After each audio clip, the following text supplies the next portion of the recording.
যখন ছবি বানাই না তখন তো জানি না যে ছবিটা কতদূর যাবে। আর অস্কার এক্সপেক্টই করিনি যে অফিসিয়াল সিলেকশন হবে, প্রথম ছবি। এ নিয়ে আমাকে নানান কথা শুনতে হয়েছে, কিন্তু আমি কান দিইনি কোনো কথায়। অস্কারের ওয়েবসাইট সব কথা বলে দিয়েছে, আমি আর কি বলবো। মিডিয়াকে থ্যাংক ইউ বলতে চাই, যারা সেন্সিবল মিডিয়া, 99.9% সেন্সিবল মিডিয়া, 1% আমি ধরছি না।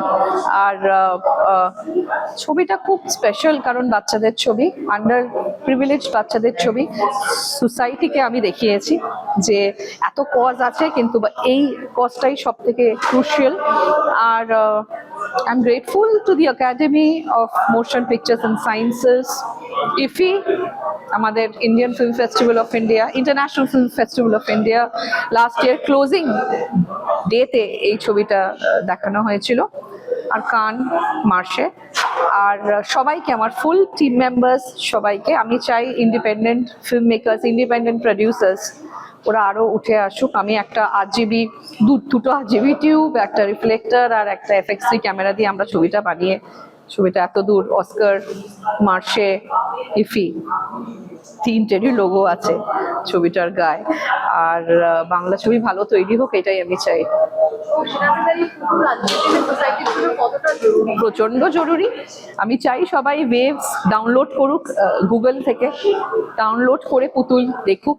আমি থ্যাঙ্কফুল ওয়েভসকে, প্রসার ভারতীকে, INV-কে, যে এই ছবিটাকে আজকে ওরা রিলিজ করলো ওয়ার্ল্ড ওয়াইড। আর পুতুল যেন সবাই দেখে, তাহলে আমাদের সোসাইটির ডাবল স্ট্যান্ডার্ড কতটা ফেক আর আসল কজ কি, সেটার ওপরে বেস করে আমার ছবিটা বানানো। দেখো, এই ছবিটা আমি বছর দুয়েক আগে দেখেছিলাম।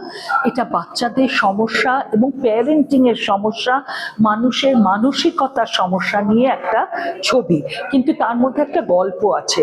সমস্যার ছবি বললেই লোকে ভাবে যে এটার মধ্যে শুধুই নিরাশা রয়েছে, তা না।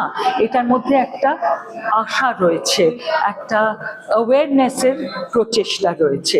এবং পুতুল ছবিটা আমি আশা করব যে ওয়েভস OTT-তে যে দেখাচ্ছে, I hope more and more people যেন দেখে, কারণ মানুষের মধ্যে সচেতনতাটা ভীষণভাবে প্রয়োজন।